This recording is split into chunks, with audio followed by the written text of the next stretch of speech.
नमो नमः। प्रणाम। प्रणाम प्रणाम गुरुजी। गुरु जी, नमो नमः। प्रणाम गुरु। प्रणाम गुरुजी। नमो अरिहन्ताणं, नमो सिद्धाणं, नमो आयर्याणं, नमो वज्झायाणं, नमो लोये सब्बसाहूणं। यशो पञ्चनमुक्कारो सब्बपापपणासनो मङ्गलाणं च सव्वेसिं पठमं हवै मङ्गलम्। अज्ञानतिमिरन्धानां ज्ञानाञ्जनशलाकया नेत्रम् उन्मीलितं येन तस्मै श्रीगुरवे नमः। परम पूज्य पूज्यपाद कलिकाल सर्वज्ञ हेमचंद्र सुरेश्वर जी महाराजा के द्वारा विरचित सिद्ध हेम शब्दानुशासन नामक व्याकरण ग्रंथ और इसी व्याकरण ग्रंथ से उद्धरित पंडित वर्य शिवलाल जी द्वारा रचित हेम संस्कृत प्रवेशिका प्रथमा, मध्यमा और उत्तमा ऐसे 3 विभागों से विभाजित हेम संस्कृत प्रवेशिका और इसी हेम संस्कृत प्रवेशिका प्रथमा और प्रथमा के चतुर्थ प्रकरण और चतुर्थ प्रकरण में फिर से एक बार नामपद का अभ्यास कर रहे हैं। और इस नामपद में हम ह्रस्व इकारांत और ह्रस्व उकारांत नाम देख रहे हैं। अंत में हम लोग देखे थे कल कि गत क्लास में ह्रस्व इकारांत नाम नपुंसकलिंग, पहले पुल्लिंग नाम देखें, फिर ह्रस्व उकारांत पुल्लिंग नाम देखें, ह्रस्व इकारांत नपुंसकलिंग नाम देखें। अब ह्रस्व उकारांत नपुंसकलिंग नाम देखेंगे, लेकिन उसके पहले हम पुनरावर्तन कर लेते हैं कि ह्रस्व इकारांत पुल्लिंग में मुनि शब्द का रूप हम लोग देखे थे और मुनि शब्द का रूप था कर्ता एक वचने मुनि ही, द्विवचने मुनि, बहुवचने मुनयः। कर्म एक वचने मुनिम, द्विवचने मुनि, बहुवचने मुनिन। करण एक वचने मुनिना, करण द्विवचने मुनिभ्याम, करण बहुवचने मुनिभिः। संप्रदान एक वचने मुनये, संप्रदान द्विवचने मुनिभ्याम, संप्रदान बहुवचने मुनिभ्यः। अपादान एक वचने मुनेः, अपादान द्विवचने मुनिभ्याम, अपादान बहुवचने मुनिभ्यः। संबंधक एक वचने मुनेः, संबंधक द्विवचने मुन्योः, संबंधक बहुवचने मुनीनाम। अधिकरण एक वचने मुनौ, अधिकरण द्विवचने मुन्योः, अधिकरण बहुवचने मुनीनाम। मिच्छानुक्रम मुनीषु। संबोधन एक वचने हे मुने, संबोधन द्विवचने हे मुनि, संबोधन बहुवचने हे मुनयः। इस प्रकार ह्रस्व इकारांत नाम देखे थे। उसी प्रकार ह्रस्व उकारांत नाम जैसे कि भानु देखे। उसके बाद हम लोग अभ्यास किए वारी ह्रस्व इकारांत नपुंसकलिंग नाम। अब उसी प्रकार ह्रस्व उकारांत नपुंसकलिंग नाम जो कि ह्रस्व इकारांत नपुंसकलिंग नाम जो है कि ह्रस्व इकारांत नपुंसकलिंग नाम में अगर देखा जाए ह्रस्व इकारांत नपुंसकलिंग नाम और ह्रस्व इकारांत नपुंसकलिंग नामों के यहां पर हम देखेंगे कि ह्रस्व इकारांत नपुंसकलिंग नाम की तरह ही यहां पर ह्रस्व उकारांत नपुंसकलिंग नाम भी होता है। जैसे कि यहां पर मधु शब्द यहां पर दिया गया है, यहां दिया है कि मधु शब्द, और इस मधु शब्द जो है इस मधु शब्द का यहां पर रूप देखेंगे कि मधु, तो यहां पर देखिए कि कर्ता एक वचने मधु। मिच्छानुक्रम। चलिए यहां पर हम लोग देखेंगे कि मधु शब्द जो है कि मधु शब्द का रूप कर्ता एक वचने मधु, द्विवचने मधुनी, बहुवचने मधुनी। कर्म एक वचने मधु, द्विवचने मधुनी, बहुवचने मधुनी। बाकी जिस प्रकार हम देखे थे उसी प्रकार, क्योंकि यहां पर सरादि प्रत्यय सरादी प्रत्यय होने पर क्या होता है कि पूर्व में न जोड़ा जाता है। उसी प्रकार से यहां पर पूर्व में भी, यहां पर हम देखे थे कि पूर्व में भी यहां पर न जोड़े थे, यहां पर पूर्व में न जोड़े थे और पूर्व में न जोड़कर इसका रूप यहां पर बनाए थे कि पूर्व में जो न जोड़कर यहां पर रूप बनाया गया था। जैसे कि यहां पर लिखेंगे कि मधु प्लस 0, तो मधु प्लस 0 करेंगे, क्या होगा रूप मधु प्लस 0, तो कर्ता एक वचन क्या हो जाएगा मधु। मधु, तो यहां पर कर्ता एक वचन हो जाएगा मधु। अब देखिए यहां पर द्विवचन, तो द्विवचन का प्रत्यय क्या है मधु प्लस, गुरुजी माँ लिखना है। हाँ दीर्घ जी, ई। यहां पर क्या है, यहां पर द्विवचन में अगर देखा जाए तो द्विवचन में यहां पर अगर देखे तो द्विवचन में क्या है दीर्घ ई। दीर्घ ई। तो दीर्घ ई प्रत्यय कैसे है स्वरादि प्रत्यय है, जी। और स्वरादि प्रत्यय होने के कारण क्या लगेगा यहां पर बीच में नो। न जोड़ा जाएगा, यानी क्या हो जाएगा रूप, तो इसका मधुनी। रूप कर देंगे म धु उन्नी मधुनी। अब यहां पर देखा जाए कि बहुवचन मधु प्लस रस्सई मिच्छेनुक्रम, यहां पर रस्सई प्रत्यय है, ये भी सरादी प्रत्यय है, लेकिन ये सरादी प्रत्यय होने के बावजूद भी इसमें न, इस नियम से न नहीं लगेगा। कौन सा नियम लगेगा प्रथमा द्वितीया बहुवचन के, प्रथमा द्वितीया बहुवचन के ह्रस्व ई प्रत्यय लगने पर स्वरांत नपुंसक लिंग नामों के बाद न जोड़ा जाता है और उसके पूर्व के स्वर क्या होता है दीर्घ होता है। इस नियम से न जोड़ा जाएगा और ये ह्रस्व था, इसका क्या हो जाएगा दीर्घ हो जाएगा। और अब इसका रूप क्या होगा मधु मधु नी नी मिच्छेनुक्रम नी, यहां पर क्या है तो नी रस्व। यहां पर ह्रस्व है, रसवई तो ये मधुनी।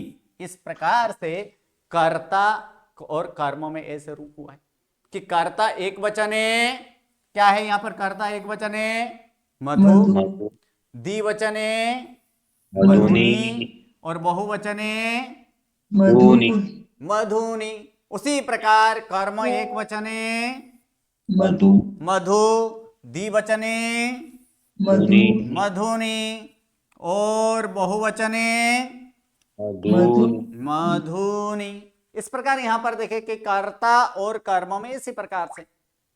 अब आगे यहां पर देखेंगे कि ना प्रत्यय, कौन सा प्रत्यय है यहां पर ना प्रत्यय, और ना प्रत्यय किसका है करण एक तृतीया एक वचन, यानी करण एक वचन। तो करण एक वचन का प्रत्यय यहां पर ना है, अर्थात क्या होगा मधु प्लस ना ना, तो इसका सीधा सीधा जोड़ देंगे तो फिर क्या होगा मधुना मधुना। ठीक है, अब इसके बाद भ्याम प्रत्यय लगाएंगे तो क्या होगा मधुप्या मधुभ्याम, भी प्रत्यय लगाएंगे तो मधु भी ही। अब यहां पर ए प्रत्यय है, कौन सा प्रत्यय है ए, तो ए प्रत्यय अगर देखा जाए यहां पर मधु प्लस ए, तो ए प्रत्यय कैसे है स्वरादि प्रत्यय है, और स्वरादि प्रत्यय होने पर क्या होगा इसमें भी बीच में क्या लगेगा नो। नौ लगेगा, अर्थात रूप क्या होगा मधु ने। उसी प्रकार भ्याम का तो देख लिए, भ्यास प्रत्यय लगे तो मधु प्लस भ्यस, मधुभ्यस सकार र का विसर्ग अर्थात मधुभ्य।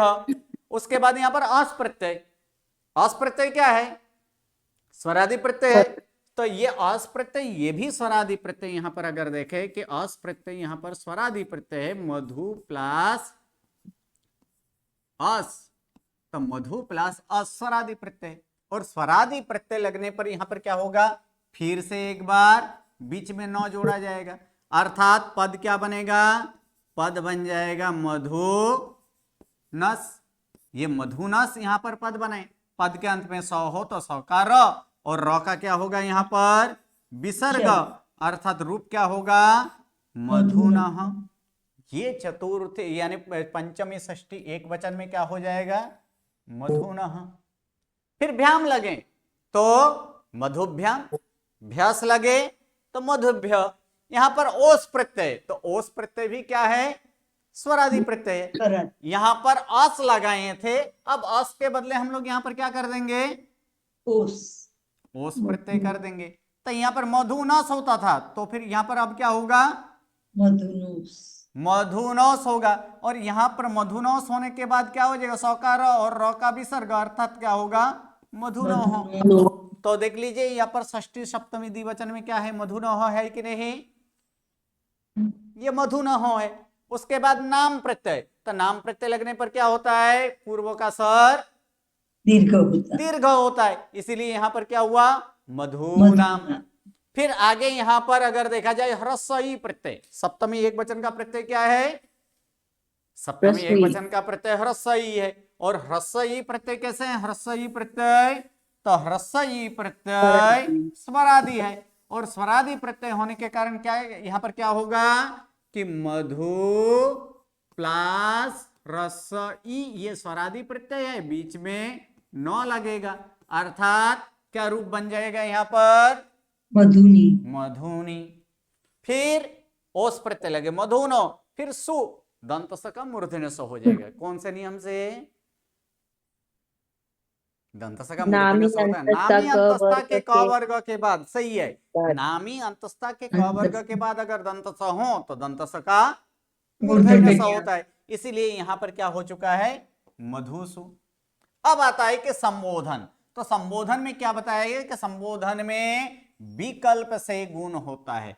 तो यहां पर क्या करेंगे मधु प्लस 0, यहां पर एक बार इसका गुण कर देंगे, तो गुण करेंगे तो क्या होगा उ का गुण का ओ ओ, अर्थात क्या हो जाएगा मधु।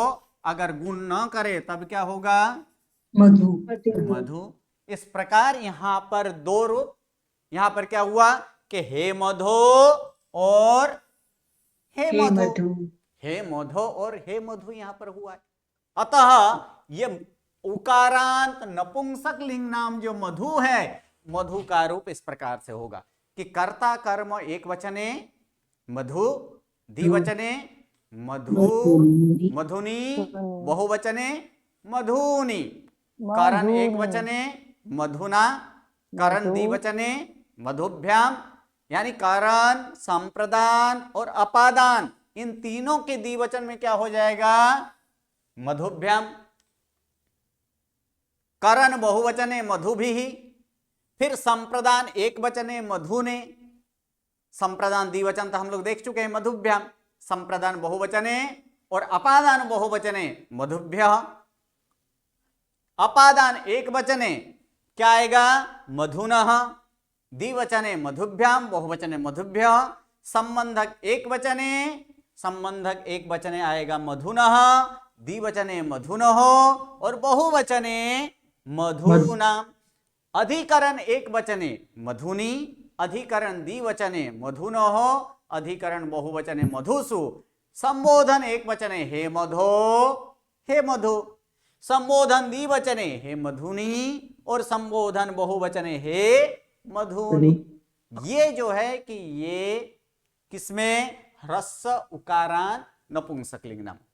हम नाम सीख रहे हैं यहां पर ह्रस्व इकारांत, ह्रस्व उकारांत, पुल्लिंग, स्त्रीलिंग और नपुंसकलिंग। लेकिन अब तक कौन कौन से सीखे, तो अब तक अगर देखा जाए पुल्लिंग नाम और नपुंसकलिंग नाम हम लोग सीख चुके हैं। ह्रस्व इकारांत पुल्लिंग, ह्रस्व इकारांत नपुंसकलिंग। ह्रस्व इकारांत पुल्लिंग नामों में कौन सा नाम सीखे थे, ह्रस्व इकारांत पुल्लिंग में क्या सीखे थे मुनि, सही है। ह्रस्व इकारांत नपुंसकलिंग नाम भारी बारी, सही है। ह्रस्व उकारांत पुल्लिंग नाम भानु भानु। ह्रस्व उकारांत नपुंसकलिंग नाम मधु मधु। अब क्या बाकी रहा इसमें ह्रस्व इकारांत ह्रस्व उकारांत में स्त्रीलिंग नाम ना। तो स्त्रीलिंग नाम के लिए यहां हम लोग देखेंगे, स्त्रीलिंग नाम जब करेंगे तो स्त्रीलिंग नाम के लिए यहां पर क्या देखेंगे, ह्रस्व इकारांत और ह्रस्व उकारांत स्त्रीलिंग नाम के यहाँ पर देखिए, यहाँ पर प्रत्यय आ गया है। ह्रस्व इकारांत और ह्रस्व उकारांत स्त्रीलिंग नाम के प्रत्यय इस प्रकार से हैं, यानी कर्ता एक वचने स, द्विवचने औ, बहुवचने अस। कर्म एक वचने म, द्विवचने औ, बहुवचने अस। करण एक वचने आ, द्विवचने भ्याम, बहुवचने भीष। संप्रदान एक वचने ऐ, क्या है यहाँ पर, ए नहीं है, स्त्रीलिंग का प्रत्यय है, तो क्या है ये, ऐ। द्विवचने भ्याम, बहुवचने भ्यस। अपादान एक वचने आस, अपादान द्विवचने भ्याम और अपादान बहुवचने भ्यस। संबंधक एक वचने आस, द्विवचने भ्याम और बहुवचने क्या है, नाम। यहाँ आम एक्चुअल आम है, लेकिन यहाँ पर आम का क्या आदेश होता है, जो नाम स्मार्ट आदेश होता है, आम का नाम यहाँ पर आदेश होता है। फिर यहाँ पर अधिकरण एक वचने क्या है, आम, अधिकरण द्विवचने ओस और अधिकरण बहुवचने सु। और संबोधन एक वचने स, द्विवचने औ और बहुवचने अस। अब स्त्रीलिंग के लिए एक नियम हमें याद रखना है, ह्रस्व इकारांत और ह्रस्व उकारांत स्त्रीलिंग नाम के लिए एक नियम याद रखना है। कौन सा नियम, तो ये चतुर्थी, पंचमी, षष्ठी, सप्तमी एक वचन के जो प्रत्यय है, कौन कौन से प्रत्यय, चतुर्थी एक वचने ऐ, चतुर पंचमी षष्ठी एक वचने आस और सप्तमी एक वचने आम प्रत्यय। ओके, ये तो स्त्रीलिंग नाम के प्रत्यय।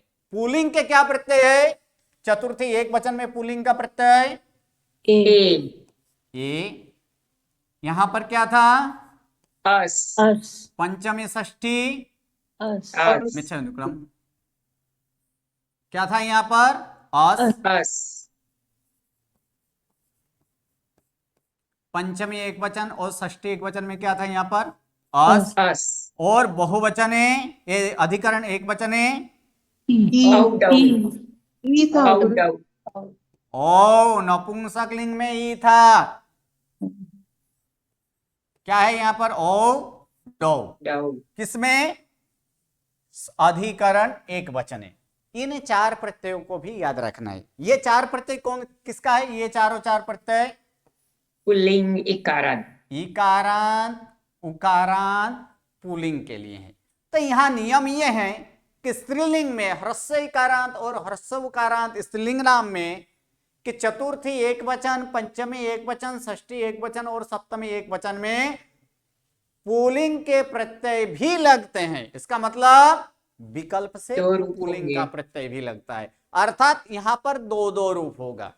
किसके अनुसार, एक बार स्त्रीलिंग के अनुसार और एक बार पुल्लिंग के अनुसार। पुल्लिंग के अनुसार, स्त्रीलिंग और पुल्लिंग के अनुसार यहां पर अलग अलग, यानी पंचमी में भी दो रूप होगा, षष्ठी में भी दो रूप होगा, सप्तमी में भी दो रूप होगा।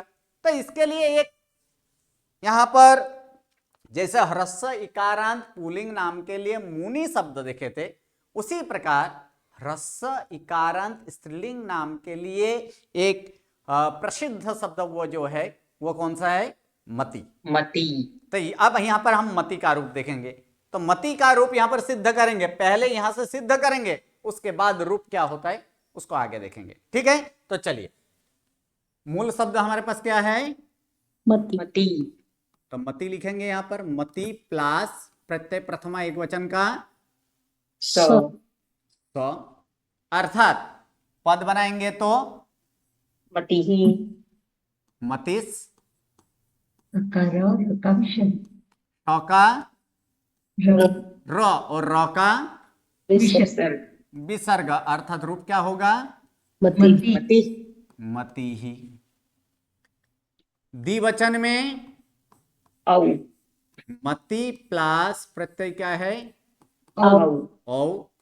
तो मति प्लस औ, अभी अभी नियम हम लोग देखे थे, ह्रस्व इकारांत और ह्रस्व उकारांत नामों का औ प्रत्यय के साथ क्या होता है? अंत ई और उ का लोप क्रमानुसार दीर्घ ई और दीर्घ उ दीर्घ उ लोप होता नहीं है। होता है। क्या होता है? क्रमानुसार दीर्घ ई और दीर्घ उ। क्रमानुसार इसलिए क्योंकि ह्रस्व ई हो तो उसका दीर्घ ई होगा, ह्रस्व उ हो तो उसका दीर्घ उ दीर्घ उ होगा। दीर्घ उ तो यहाँ होगा। पर ह्रस्व ई है तो ये दोनों मिलकर क्या हो जाएगा? दीर्घ ई हो जाएगा। अर्थात क्या होगा? रूप द्विवचन में मति। मति, अब बहुवचन, तब बहुवचन यहां पर देखेंगे कि मति प्लस प्रत्यय क्या अस लगाया है? प्रत्यय, अस अस। प्रत्यय। अब एक नियम अभी अभी हम लोग देखे थे कि प्रथमा विभक्ति के अस प्रत्यय लगने पर ह्रस्व इकारांत और ह्रस्व उकारांत नामों का अंत जो ई है और अंत उ है उसका क्रमानुसार क्या होता है? ए तथा ए ओ ए तथा ओ। तो वही नियम ये यहां भी लगाएंगे। ये अंत में ई है तो ई का क्या हो जाएगा? ए होगा। ए अर्थात क्या होगा? मते प्लस अस। ए के बाद कोई भी स्वर आए तो ए का क्या होता है? ऐ, आई। आई। अर्थात क्या होगा? मतई प्लस अस अस, अस। पद बना देंगे तो पद क्या होगा? मत, मतयः मतयस। सकार, सका र र। और र का विसर्ग, विसर्ग। अर्थात रूप क्या हुआ?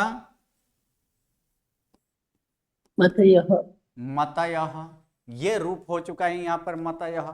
अर्थात कर्ता एक वचने मति ही, द्विवचने मति और बहुवचने मतयः, मतयः।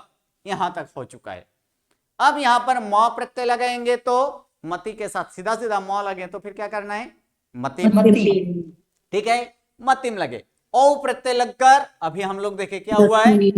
मति, मति। अब द्वितीय बहुवचन का अस प्रत्यय यहां पर लगाते हैं कि द्वितीय बहुवचन का अस प्रत्यय लगने पर क्या होता है, तो उसको यहां पर पहले यहां हम लोग देख लेते हैं।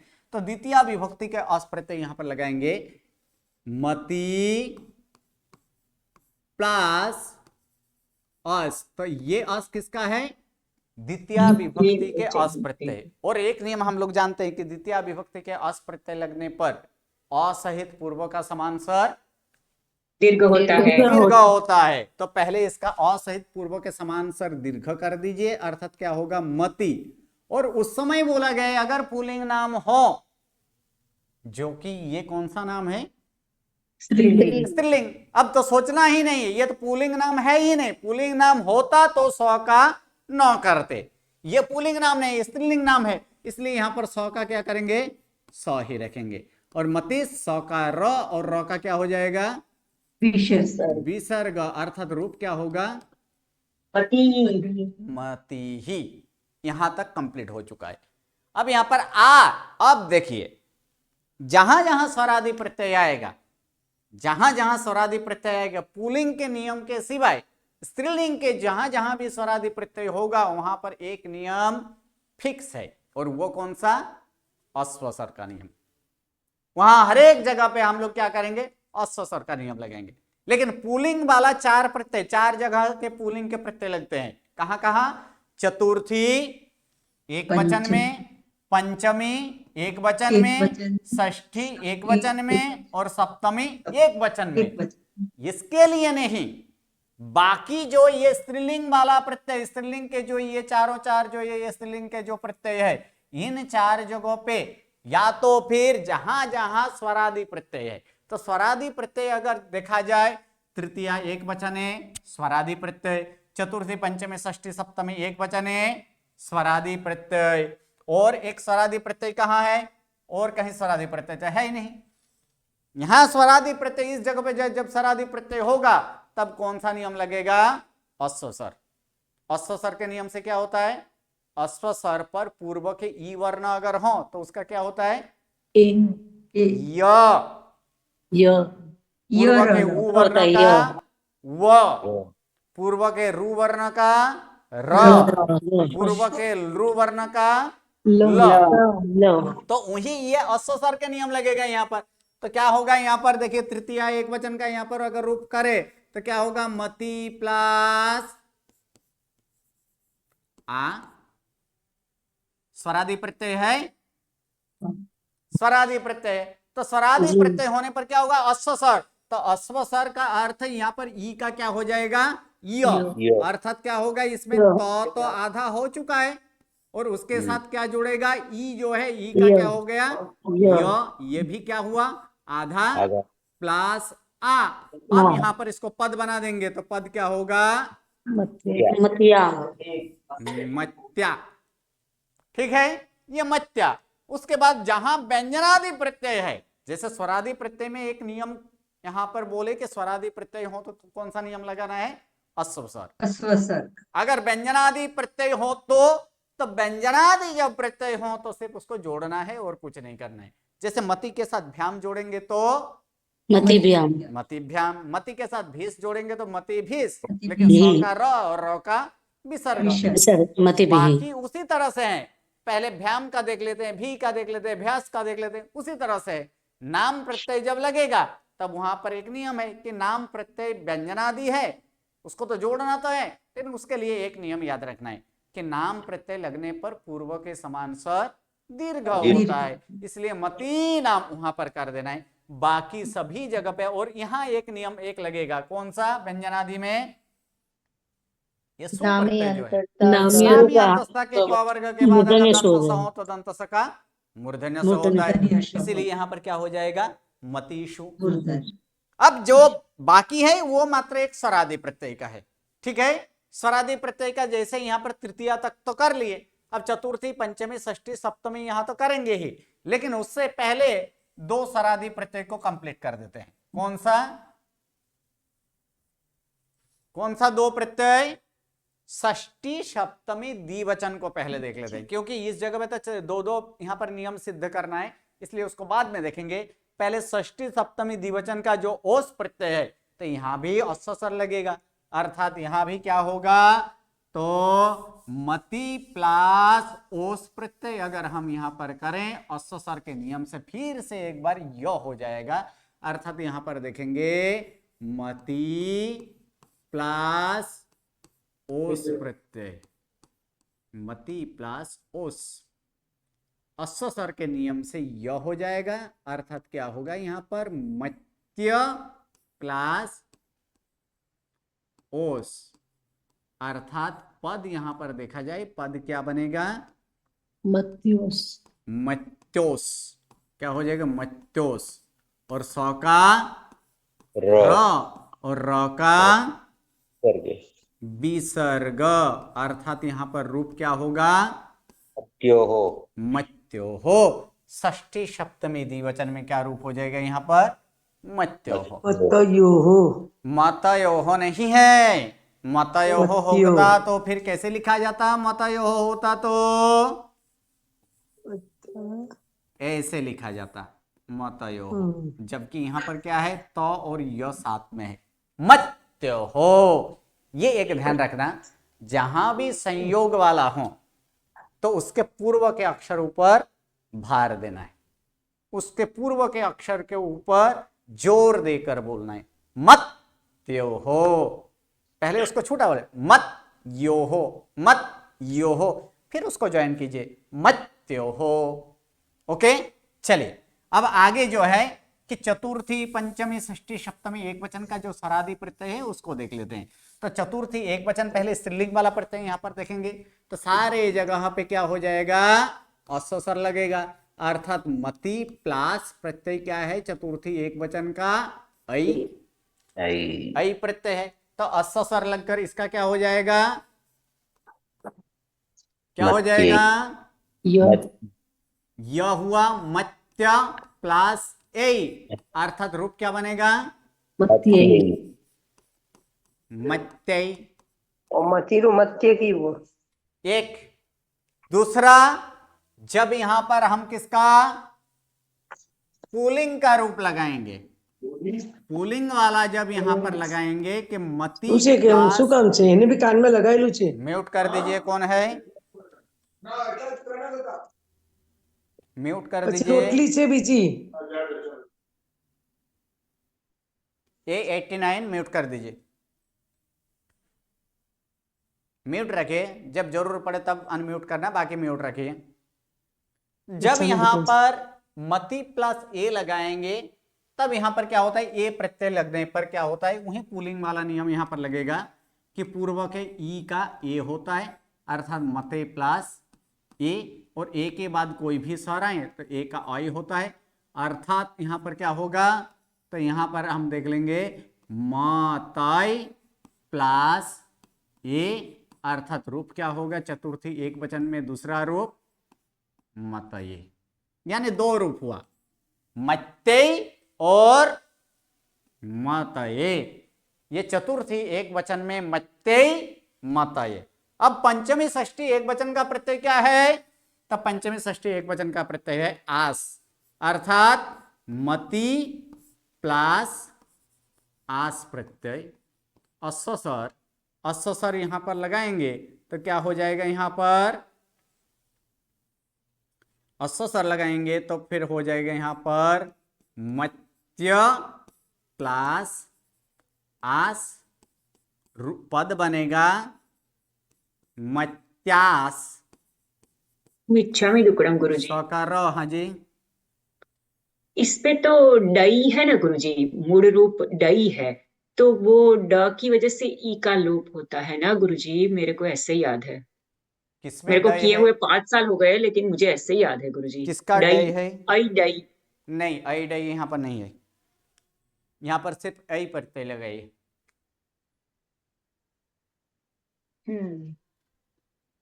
आई डय यहां पर नहीं है, यहां पर आई प्रत्यय ही है, आई प्रत्यय जी है, गुरुजी।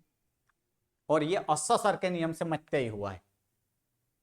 जी गुरुजी। अगर एडई अगर मानते तो फिर क्या होता, तो देखिए आपके अनुसार अगर एडई अगर मानते तो फिर ई का लोप होता, तो लोप होने के बाद क्या रहता, मत और प्लस ए, तो उस समय रूप क्या होता, मतई तई, मतई, जबकि रूप क्या है, मत्तई, मत्यई। जी गुरुजी, यानी धन्यवाद गुरुजी। एडई नहीं है। जी धन्यवाद, वेरी धन्यवाद, बहुत बहुत। चलिए यहां पर क्या हो जाएगा, मत्यास, और फिर यहां पर क्या कर देंगे, मत्याहा, पंचमी षष्ठी एक वचन में स्त्रीलिंग प्रमाण से क्या होगा, मत्याहा। मत्या अब पुल्लिंग के प्रमाण से यहां पर प्रत्यय लगाते हैं, तो मति प्लस प्रत्यय क्या है, पुल्लिंग में अस प्रत्यय है, और अस प्रत्यय लगने पर ई का क्या हो जाता है, ए होता है, अर्थात मते प्लस अस अस, और ए होने के बाद अस का क्या होता है, ए होने के बाद अस का क्या होता है,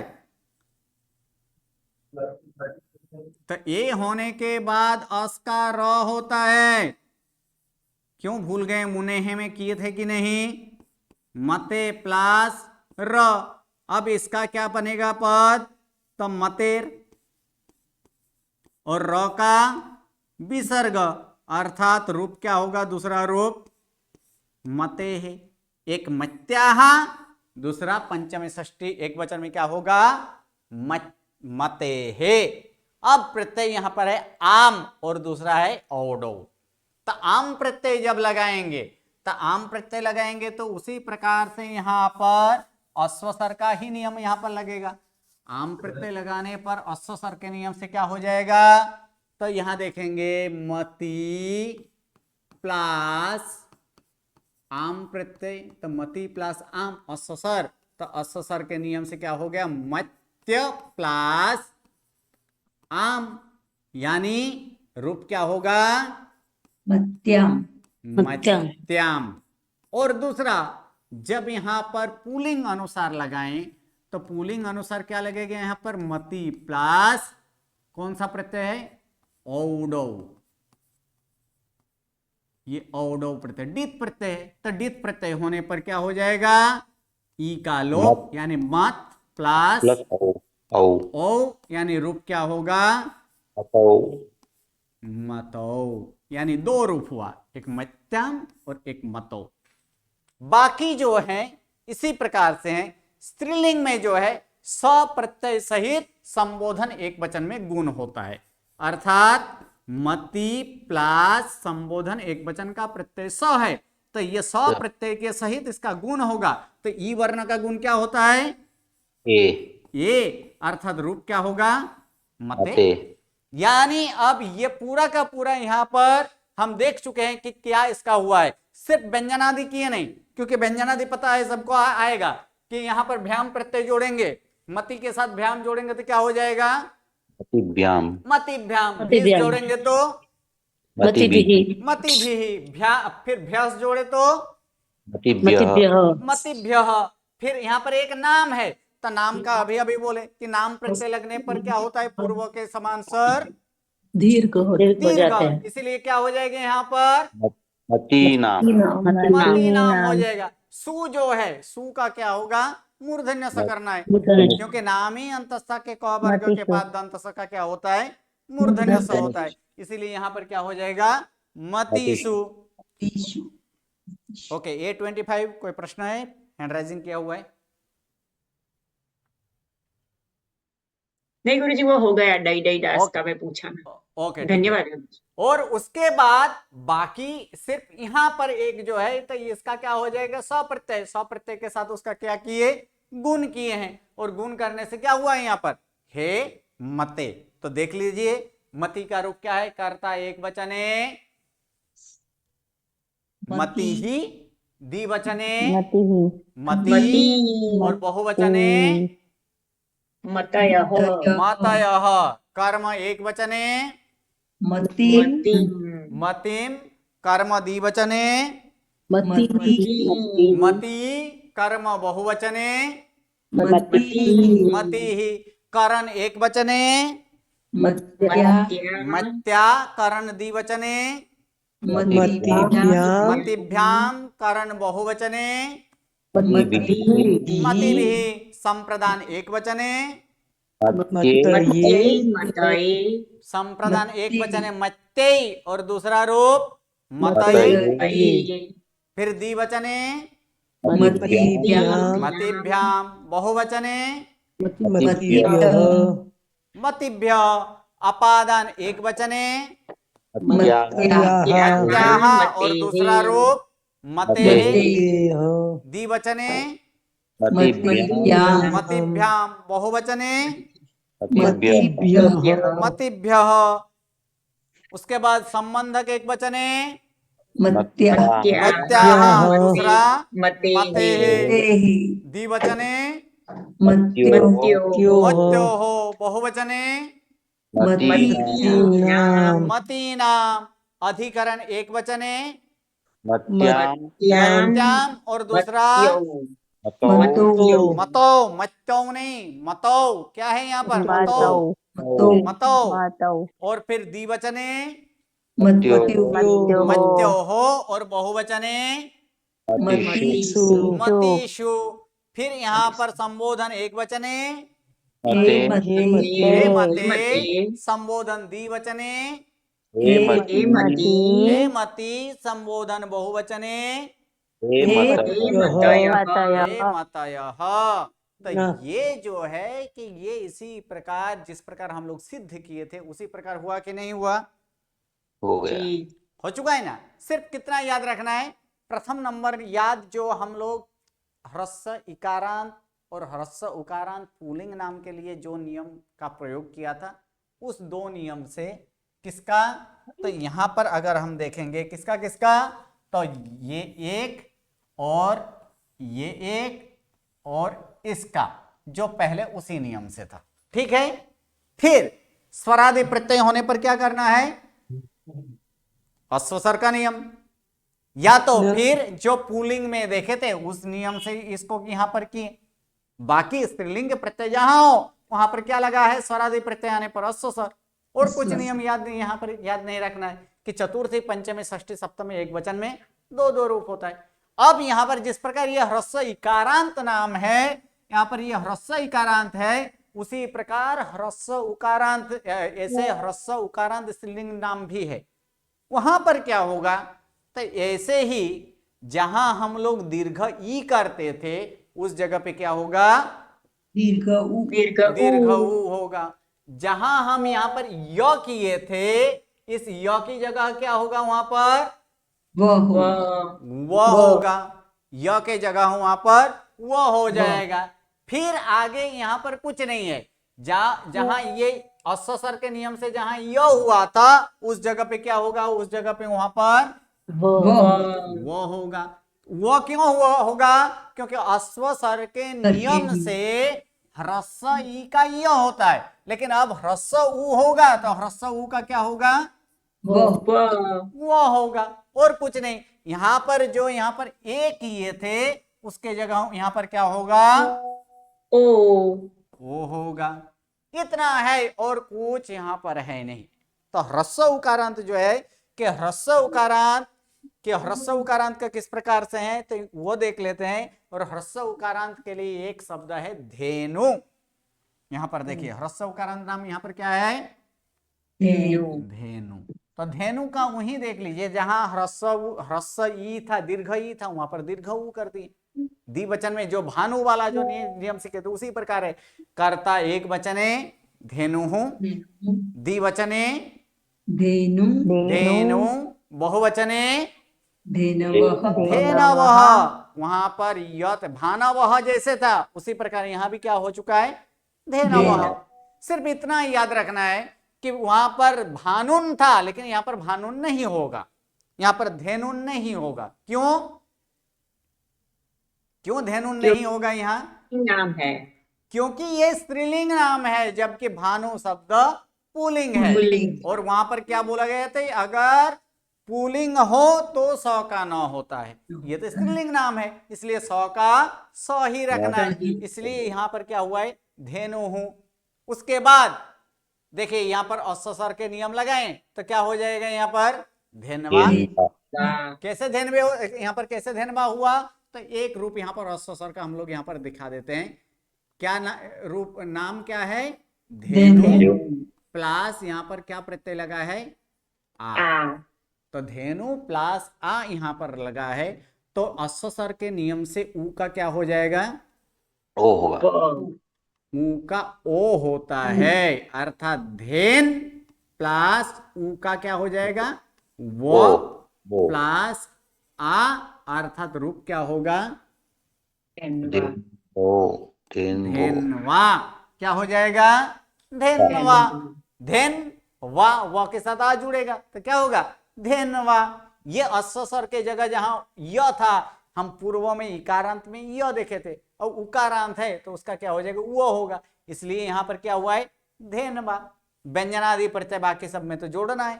धेनु के साथ अगर भ्याम जोड़े, धेनुभ्याम, धेनुभ्याम, भीष जोड़ेंगे तो धेनुभीः, धेनुभीहि, भ्यस जोड़े तो धेनुभ्यः। धेनुभ्यः। सही है। नाम प्रत्यय जब जोड़ेंगे तो नाम प्रत्यय जोड़ने से ह्रस्व उ का दीर्घ उ। दीर्घ और अर्थात क्या होगा यहाँ पर, धेनु नाम। धेनु नाम। ये धेनु नाम यहाँ पर हो चुका है, ये धेनु नाम। अब यहाँ पर एक सु, तो सु प्रत्यय लगने पर नामी अंतस्थ के क वर्ग के बाद दंतस अगर हो तो दंतस का मूर्धन्य सु। तो यहाँ पर धेनु सु। बाकी कुछ यहाँ पर है ही नहीं। यहाँ भी अस्सर लगेगा तो क्या होगा, धेनवः। अब इन दोनों में ये स्त्रीलिंग का प्रत्यय लगकर अस्सर हुआ है। बाकी पुल्लिंग की तरह जैसे चतुर्थी एक वचन भानु शब्द का पुल्लिंग में क्या होता था, भानवे भानवे नहीं, भानवे। भानवे बोलेंगे तो कैसे लिखा जाएगा, जी जी तो 9 को आधा लिखना पड़ेगा। तो क्या है, 9 संपूर्ण है। अर्थात क्या वहां पर क्या था, भानवे। तो यहाँ पर एक बार पुल्लिंग की तरह है, यहाँ पर क्या होगा, धेनवे। एक वहां क्या था, भानो हो, तो यहाँ भी क्या हो जाएगा, धेनो हो। कुछ फेर नहीं है, यहाँ भी धेनो हो, वहां था भानो, यहाँ क्या हो जाएगा, धेनो।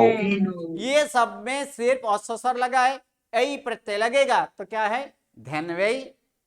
आस प्रत्यय लगे, धेनवस, सौकार र का विसर्ग, अर्थात क्या होगा, धेनवा। फिर यहाँ पर एक आम प्रत्यय लगा है तो धेनवाम।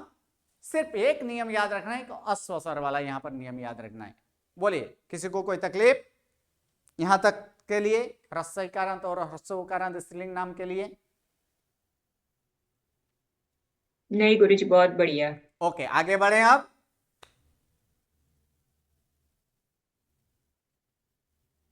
नेक्स्ट क्लास में ना, ठीक है, ओके, चलिए।